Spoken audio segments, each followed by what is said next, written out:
jirtu maatii keenya akkam nuuf jirtanii nuti nagaa keenya galanni waaqaafaa ta'u isinis immoo akka nagaa taatan waaqayyo irraa abdii qabna akkam jirtu jajjabaattu jiruu simbiratti maal fakkaatti nu biratti immoo hunduu bareeda har'a nu galata waaqayyo naguma keenya jirraa sinu nagaa jirtanii fayyaa keessan jirtanii akkamii egaa nuti jirraa ras deebi'ee dhufee jira maaliif deebitee dhuftan jechuu keessaniin oolu. Egaa rammoo sababbiin an deebi'ee dhufeef egaa dhugaa garaa na nyaatetanii bakka garaa keetu naa danda'u didee bakka maaf hin hojjenne viidiyoo jireetan dhufe innis maali ayyuu jettanii egaa waa'ee akkuma beekamu ayyuuf Saayidoo beektanii egaa waa'ee ayyuu nagammaatitti bakka jirtu hin beekamne jedhamee jira garuu ayyuun hin bannes hin jirti egaa akkuma beekamu ayyuun tonkola hojjechuuf malee wanna biraatiif miti rakkatteeti yookiin immoo namni agadeeti miti namni qabeeti miti hin jiraamiti yeroo kan namnis nama qabee birrii aganaa kaffalaa namni jiru hin jiraami akkasii miti jechuudha ayyuun sababbiin ishee akkuma haati manaasaa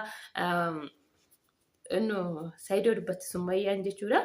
Inna ishiin qabeenya barbaaddetii jedhamee jira egaa qabeenya soo ta'e dhugaa dubbachuudhaaf namni wanna rakkatu waa beekna hin beeknu rakkattee ta'an hin beekamu samuun argamte jedhanii hiriyyaan ishii dubbattee jirti egaa mammuuyyuun argamne jedhanii egaa amandoo Saayidoon aahiyamu Saayidoon aahiyamu naarse dhugaa maal balleessiti amma Saayidoon maal aahiyamu fi'aa jalaa oolu sila Saayidoon aggadee miciyyoo tan harkaan qabu ada mana sa'aatii waan hundaayyuu feeshii guuteef silaa inni fachuu barbaada maal ijoollee isaatirraa maatii isaatirraa citee jettaafe inna kanaafuyyuu maaliif Saayidoon hi'ama sababa jedhu sababa Saayidoon hi'amu maaliif silaa Saayidoon waan balleessin silaa innuyyuun beeku kanuma algaa irraa kaatee biraa hojjetti ijoollee seetan akkuma na fakkaate malaanu kanuma biraa baaddee fargi silaa maal balleesseeti hi'ama dhugaa namatti dhagahama Saayidoon hi'aa jala ooluu qaba.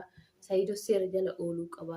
Sababa maaliif seera jala oola maal balleessi kan jedhudha. Egaa kana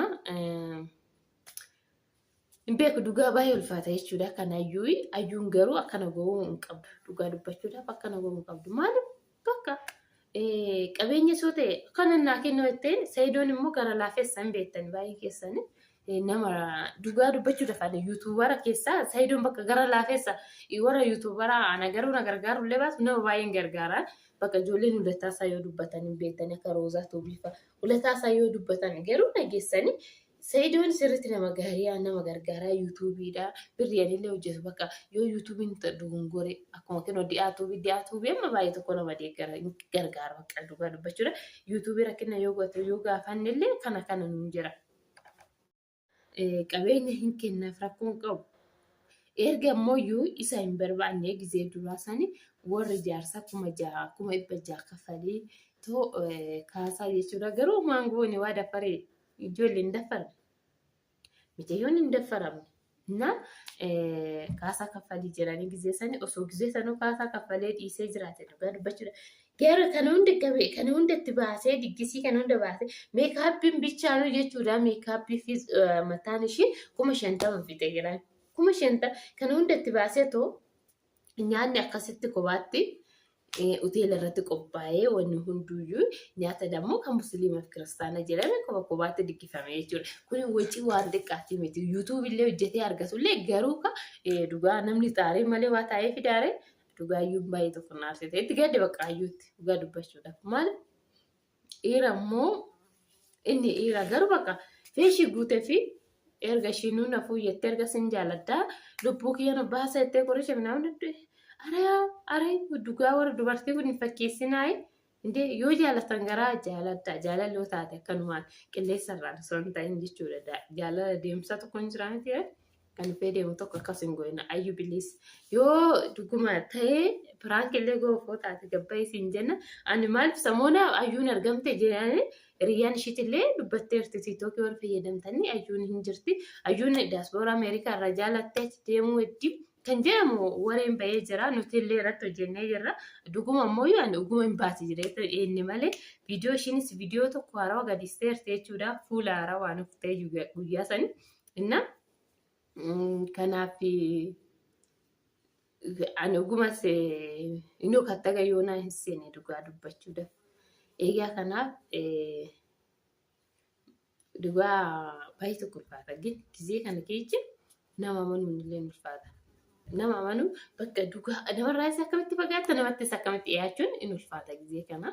Innaa kanaaf hin beeku. Egaa Saayiduu obsaa kennuun jira wanna biraa wanni hin jiru tokko hin jiru. Maal goarre dhugaa dubbachuudhaaf maal gochuu danda'arre? Wanni gochuu danda'an hin jiru. Kanaaf Saayiduu keenya obsasiif haa kennu. Garuu maaliif hi'ama? Sababa hi'amuuf bichaa naaf hin galle. Sababa maaliif hi'ama Saayiduu? Silaa uumaan balleessine micayyoo tan kan baddu ofii hiitil kaatee fuujetta akka bubbee gumboota maal jira.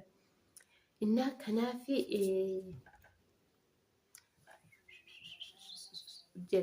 jira.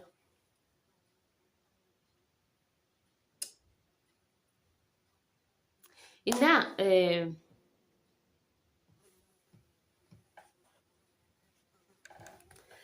maal seetanii hojjeta isiniin jedhee saree kiyyatu sassalata hiikkatee bahee yoo sagalee naa ga'e manatti fiigee naa ufa jiree tanna sodaadde nama nyaata waan ta'eef manatti fiigee naa ufaa manatti na nyaata jiree tanna sagalee jedhee sagalee gadi qabadde innaa akkanaa ayyuu bilis kootu galii Saayiduullee hin aarsinii sigatee deemee naan hin deebi'u Summayyaan gadaniistu biyya deeme yeman deeme taanaan gadaniistu kanaafuu kootu galii Summayyaan gadaniistu lammata Saayiduun jaarsa keetillee akkam taane qortii kee beekii kootu galii siin jenna egaa Saayiduunis immoo seera jala wanna ooluuf hin jiru maatiin isaa yoo ta'eyyuu indoom kana kan ishiin kan hunda isa diggisiisan kan kaffaluu qabdi jundoo du'aa waaqa kaffaluu qabdi beekatiif goosaan hingin darguma rakkattee yookiin immoo kun sirriitti hojjetamee minaamee oo akkas ta'e ween maal gochuu danda'u ree ishiinis jaalatteetii miti dhugaan gina rabbii jirti.